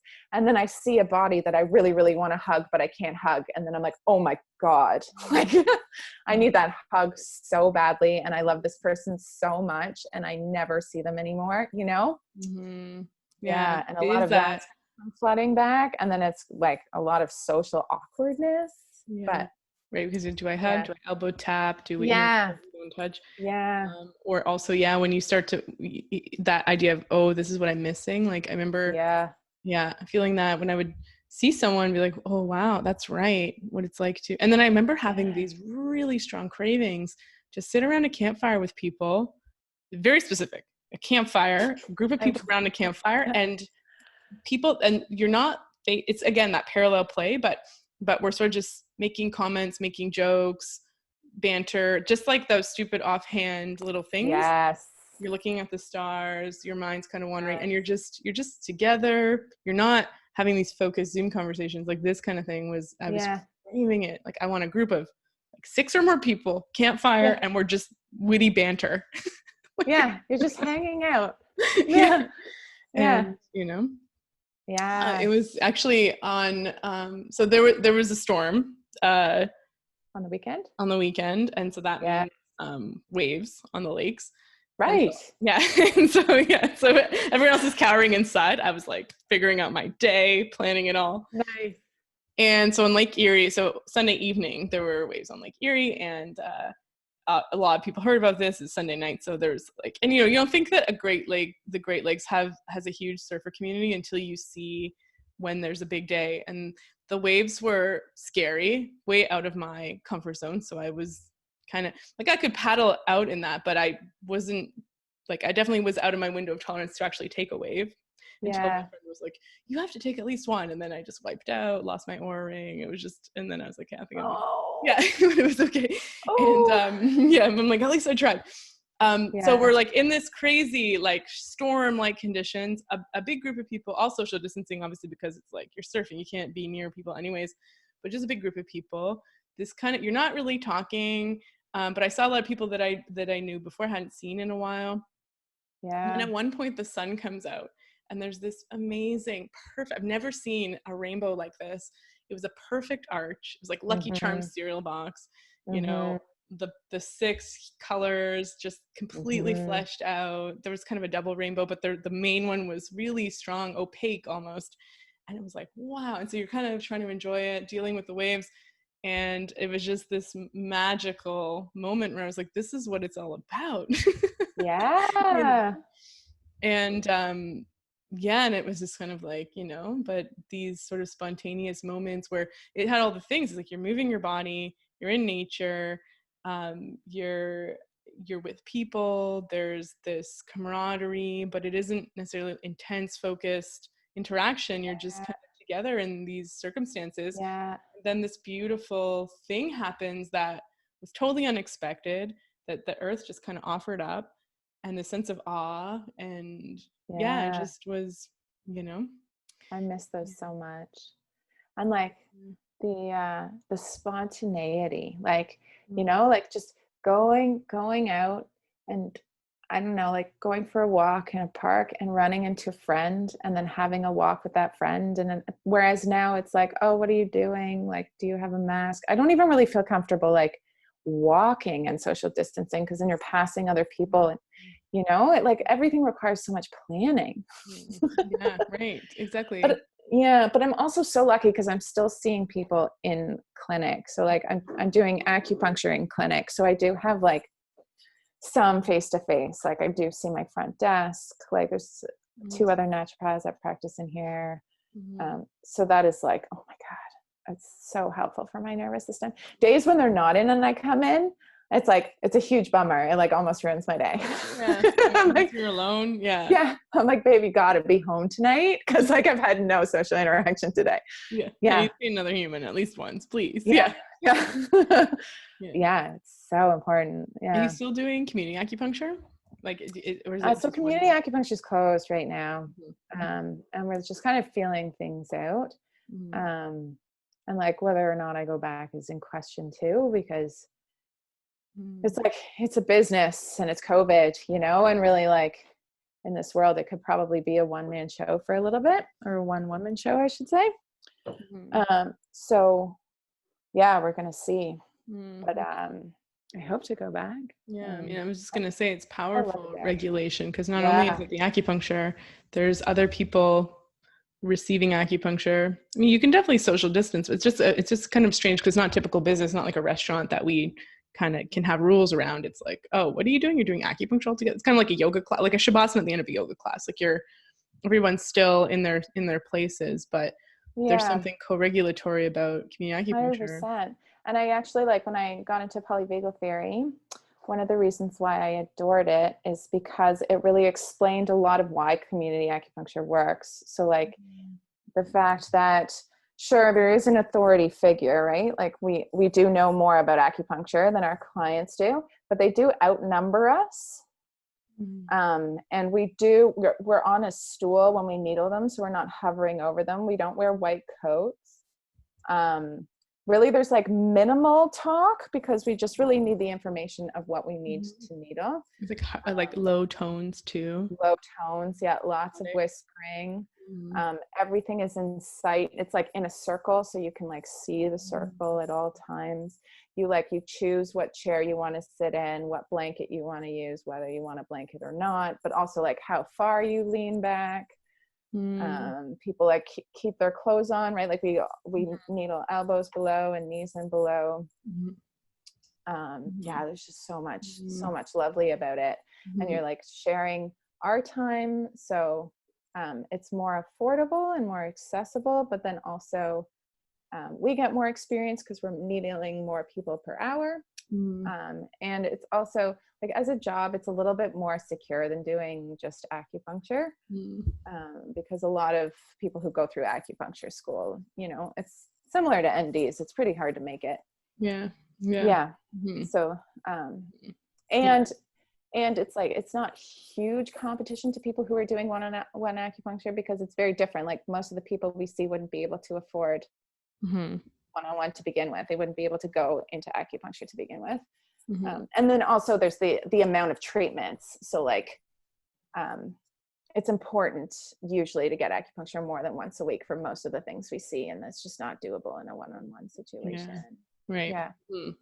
It's so powerful, right? Yeah, because, you know, I mean, there's sort of the individual experience with one-on-one acupuncture, right? So that has its benefits, but then with community, you can extend the benefits by going regularly, you know? So if you're doing fertility treatment or regulating your nervous system, and then you're on the table on your own one-on-one, and then like maybe you like, me personally, sometimes I feel like a little bit awkward. Like, do I talk to the practitioner? Do I not talk? Whereas community acupuncture, it's all kind of like intuitive the way it's set up. And you're like encouraged to be quiet with the needles in. That's kind of just what happens. And there's way less pressure to like go to your deepest, tell me your trauma. No, I don't need to know that. I just need to know, like, are you feeling anxious? Is it somewhere in particular in your body? Really, I don't have to know that, but it's helpful. Like, are you sleeping? Like those kind of questions. It's like fairly surfacey questions. And then people can get help for stuff. It's great. so great. Yeah. Yeah. Like seeing other people relax helps us relax, right? There's like also that mirroring thing, and then like the signals from other people that it's safe to sleep in this room with other strangers. Yeah. Right. Yeah, So exactly. good. Like, well, if the person beside me is dozing off and snoring, then it must be okay. You get that permission, that social permission. Yeah. And for like first timers, they can come in, like children can come in with their moms or their dads or their other parent. Um, and that can be super safe, or, you can come in with a friend if you're feeling anxious about it, and they can get needled and then you can get needled. It's great. It's so great. Acupuncture is so powerful. Like, I know, it just reveals so much. Yeah. It's this idea of somatic therapy, and like you said, do you really need to talk that much? Like, because the body talks, so talking is great. Talk therapy is super helpful in so many ways, but it's not for everyone. And you don't want necessarily people to not receive the help that they might want just because they don't really want to sit and just talk to a therapist or someone, for sessions and sessions. Yeah. Or they can't because they're just like so dissociated from that trauma because their body's protecting them from it, right? Right, exactly. And maybe talking takes you out of your window of tolerance, or maybe it's just not helpful. Maybe all you really do is talk about it, and now there needs to be some further integration in some way, Yeah. Or like your client that you're talking about, where he could like recall the entire thing and there would be no emotion there. Right. Like so talking about it isn't really doing anything except for maybe like knowing that somebody else is carrying your story too, right? Right. And it's difficult too, as a practitioner. I'm hearing the story. I'm seeing emotional expression from his wife. So there is an emotional tone in the room, but it's not coming from him. And so it's not eliciting an emotional response in me to be able to mirror or match. It's sort of, it's really just information, and so once that information's conveyed, maybe we don't really need to talk anymore, unless it's helpful for him. But it seemed like he knew his story, was reciting it and to kind of fill me in, but it wasn't doing much for him to speak it. And potentially, and it's hard to see this, especially as a new practitioner, but it was potentially actually doing him harm to speak about it, because he seemed calm. He was down the ladder, right? He was dissociated. Yeah. So whereas it looks like, okay, he's good. He's not, having a panic attack, and he's not throwing things. He's not dysregulated, but he was dysregulated. It just is not as apparent when it's hypoarousal. Yeah. Or like when people aren't crying, right? When there's not like the signals that we typically associate with hypoarousal. Yeah. And then so with Deb Dana, it's the things that promote safety is context, choice, and connection, the 3 C's. Yeah. And that was, I don't know if she has a new book. I don't know if it's in the new book. But it was, I got that from a podcast, the Stuck Not Broken podcast. Yeah. Talking about the new book. So who knows? That used to be, it used to be the Polyvagal podcast. Now it's Stuck and Unbroken. It's yeah. I prefer the Polyvagal podcast. Yeah, at least you're like, oh, it's gonna be. Yeah, I have it in my Apple podcast. I've subscribed, but you're like, at least I know it's about polyvagal. But I think, like you said, people do identify with the word stuck, and we identify with the word broken, right? This idea of there's something wrong with me, and it's nice to know that normal physiological response. Let's learn about 100%. It. Yeah. And even the learning about it is therapeutic, that's what's so special about it. Foucault's knowledge is power. Yeah. gives you some choice in the matter, some context. Exactly. And some connection, because if someone's talking about it on a podcast, it means that you're not the only one. That's a big thing too. It's like this idea of the common humanity that you mentioned with Father John Misty, or even just talking about stuff. It's like, oh, you know what? If the fact that I'm having this experience, emotional or mental, I'm probably not unless I'm like Bjork level creative, I'm probably, and even Bjork is just harnessing common humanity to create her kind of like interesting art, right? Yeah. So this emotion, this thought has occurred before in somebody else's body, someone else's consciousness. I'm not alone with it. Possibly one of the other 9 billion people on this planet is feeling the exact same way, So something about that where you're like, there's a connection there to just know that someone's talking about these things. Yeah, and that can happen in all art forms too, right? Like it can happen in not just in music, but it can happen in dance. It can happen like through books or poetry, through like visual art. Yeah, 100%. And sometimes like I'll like art not because I like the way it looks, but the way it makes me feel, right? I'm like, why does this make me angry? But I love it. Yeah. Yeah, no, I tend to go for like the sorrowful, sad, beautiful stuff. Yeah, I want to amplify this emotion, to look at it. Well, that's actually another thing too, is that let me amplify this to validate it and to really flesh it out, because I'm feeling this kind of feeling, and then you feel, you resonate with what you're listening to, what you're looking at, what you're reading about. Yeah. Like, oh, okay. Yeah, this is a valid thing. It's a little bit bigger now, and I can actually let it show me what it needs to show me, maybe, or Yeah.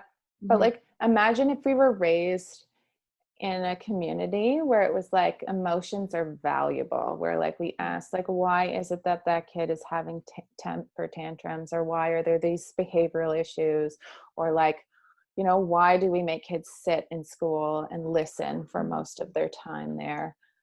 What if we encouraged people to have emotions instead of trying to make people focus on their cognitive processes all the time?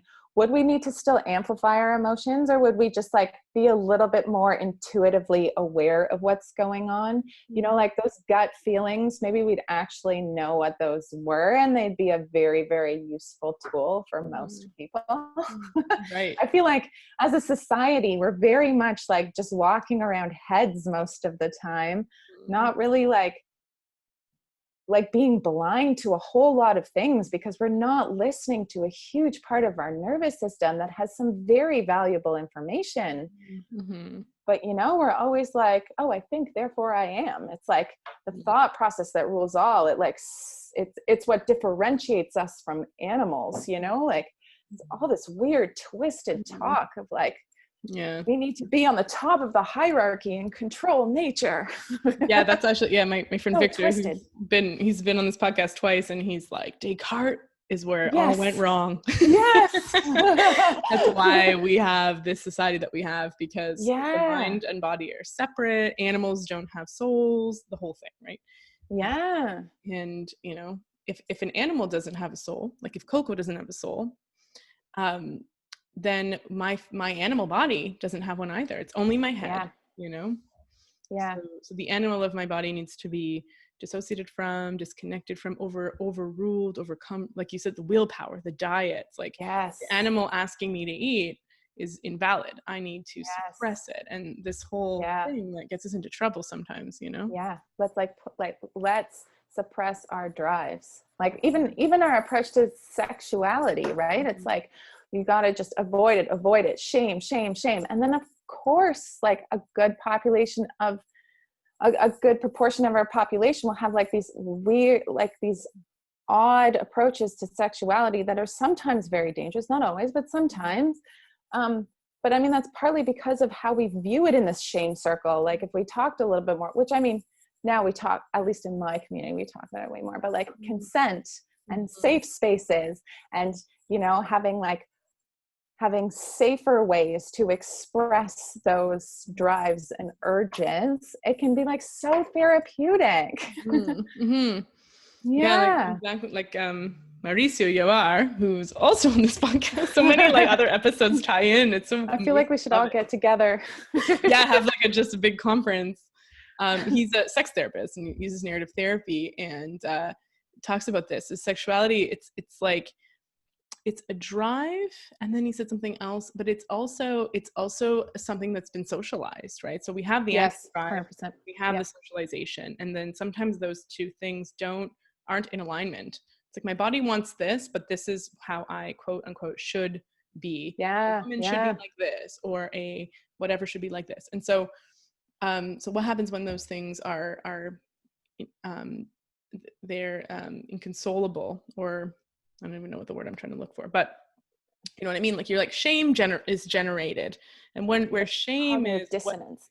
Yeah, this right? dissonance, Yeah. exactly. Then there's this marginalization, or this like acting out, and then that can be pathologized, like this idea of sex addiction, where he's like, is it really an addict? Is that really a thing? There's this Yeah. question around that. And and Yeah. then actually 100%. one really interesting thing he said was, so his PhD is with youth sex offenders, which is a very interesting area of study, because you're like, whoa, that's if you're talking about marginalization, it's hard for even open-minded people to be like, oh, that's the group I'm going to empathize the most with, because these are Mhm. typically people causing trauma to others, right? But those are also people who have been deeply traumatized. And he said that a lot of it, when he expresses that, when he just educates some people in this population about the idea of consent, they're like, oh, that makes sense. Oh, never thought about it like that. No one ever told me about that. Okay, cool.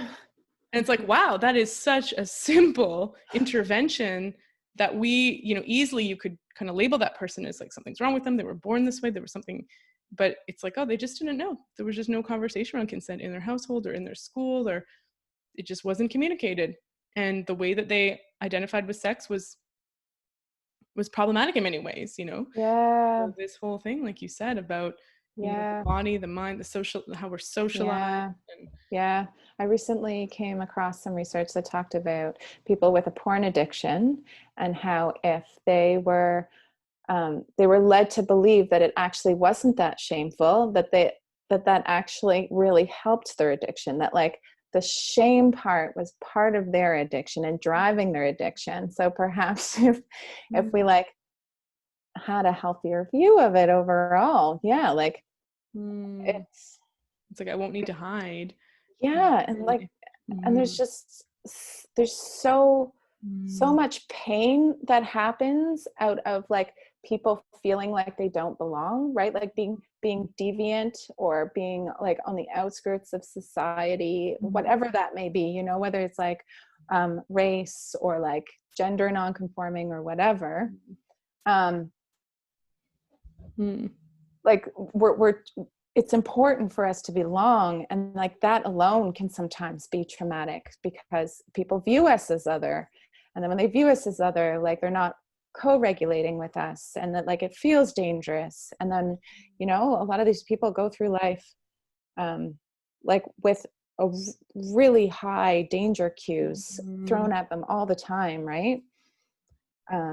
Yeah. Actually, in psychology in Seattle, they do deep dive on suicide, and the biggest risk factor for suicide ideation and actually, um, and the act is not like you would think it would be depression or trauma. It's a lack of belonging, Yeah. and that's the so it is. And you hear Yeah. a lot of stories where people be like, "Oh, when I reached out or had an I don't know, like unsuccessful attempt, um, there's better terminology that that's escaping me, Yeah. but like incomplete, or I attempted and I'm still alive." They were like, it was in getting that sense of belonging, or in having that person that showed care, it made all the difference. And you hear a lot of stories like this, where feeling like you still have an accountability to your community, or you still have a connection with them, or you belong somehow. And Yeah. even talking with patients, they'll say, we often ask the question, like, what keeps you here if someone's having suicidal ideation? And they'll usually reference someone in their life, whether it be a pet or their parents, or Hmm. somebody that they belong to, in a sense, or that they have a sense of belonging with. So it's big. Huge. Mhm. And like there's this huge myth too around suicide, that like as soon as you ask people about it, it's more likely to happen, like you're encouraging the behavior because you're making it okay, and that is not true. No. Yeah, like just talking about it alone can sometimes be a huge relief, and like you said, like reinforce that connection, Mhm. feeling understood, feeling like there's a way out, there's hope, even just like having your story be heard, or like see somebody who's like interested in why or what's going on. Yeah. As Yeah, opposed right. to avoiding the situation. Yeah. But Yeah. it's kind of like making me think, like, the sense of belonging, um is not just like, oh, and something that's nice. It's actually life preserving, you know, Yeah. alive. It's a fundamental necessity to life. And without it, there's actually a risk to survival, you know? Yeah. Yeah. So, how Stephen Porges actually came up with the polyvagal theory was he was studying heart rate variability. Yeah. Do you know about heart rate variability? Yeah. So it's like the difference between like 2 or more heartbeats. And the bigger that difference is, the better, like the lower your risks for things like cardiovascular disease, diabetes, all cause mortality. So like you're more likely to die and be sick if you have a lower HRV. And so he was like, okay, what makes people have a higher HRV? And it was actually like a sense of belonging and social connectedness, and feeling safe. So it does, like, it totally saves lives. Yeah. Totally. Yeah. Yeah. Like so important for our physiology. Yeah. Actually, Fernando talked about this. He was like so there was a study, men in their 50s, they have the lowest risk of cardiovascular disease if they, based on the number of close friendships they have. Yeah. And he was like, I got 3 more years to get me some good friends. And so we were laughing about like, yeah, he was like, he's like, it might be better to enjoy your chicken, what are they called? McNuggets with your close soulmates than kale with some so-so relationships. Yeah, it's true. So good. 100% true. So I love it. Yeah. Any last thoughts, Steph? This was awesome. I don't really think so. I just really want to hit it home that like to be curious is really, really important. Mm-hmm. But also to go slow, to go at your pace, whatever you do, whatever help you're looking for, whatever support you're looking for, to make sure that you feel comfortable in that relationship with that practitioner. So like sometimes I hear people say like, oh, I went to see a naturopath or I went to see a therapist, but it wasn't a good fit. You got to look for the good fit. Like, yeah, it's not going to be a good fit every time. It's just the way it is. Your personalities have to jive. You should be feeling safe and social with your practitioner. You should be feeling safe and social, and you shouldn't be forcing anything. So like if, meditation isn't working for you, don't force it. I wouldn't like say write it off forever, but I wouldn't like force it in that way. I would maybe try something else, or like go for a slow walk, or do a self hold, or try and map out your states. Try to write down, what state feels like what. To be super patient. And if you have one of those things like we were talking about where you feel very dissociated about it and you just can't talk about it, it's okay for now to not be the time, right? It's okay to not look into that, to not dig deep into that. It's like, I often say, I feel like I have this big deep down trauma that like needs to come out. I need, I did a 10-day Vipassana. I got nowhere. Just some anger came out.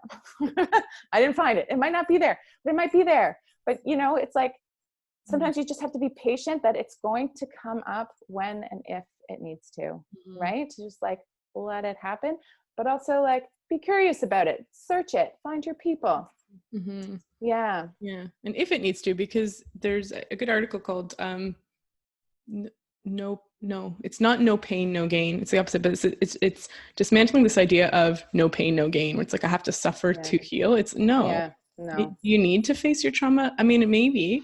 But there's also this idea that maybe if there's this deep down trauma, maybe, if you're living the life that makes you happy and you have satisfaction and joy and you're feeling your emotions, you're embodied and all the things you want, if you're living your preferred life in your preferred identity, maybe it doesn't need to come out, Maybe it does, but maybe not. Yeah. 100%. And just be curious about it. Oh, that's interesting. Maybe it'll come out sometime. Yeah, maybe. Yeah, exactly. Maybe we'll see its shadow. Maybe not. Yeah. That's life. Yeah. I don't know. Yeah. So thank you, Steph. So I'm gonna have links in the show notes for how people can find you on Instagram and your website and all the things you offer. And thank you so much. This was such a great combo. I loved it. Taking the time. Like I've never really explained like polyvagal theory like that holistically before. You did a great job. It was great. It was a great experience. It's also like, I do not like talking on podcasts. This is my first podcast. I do not like it. But you were like, do you want to talk about polyvagal theory? And I was like, hell yeah, I want to talk about polyvagal. Like, I can't say no to that. So you got me. Podcast can hear. Yeah, that my mission is to make it feel like you're not in a podcast. And sometimes I achieve that, sometimes not. So no, it felt pretty good. Yeah. It felt pretty good. Yeah. Thanks, Steph. Yeah. Well, thank you later. so much. Bye. Bye. Bye.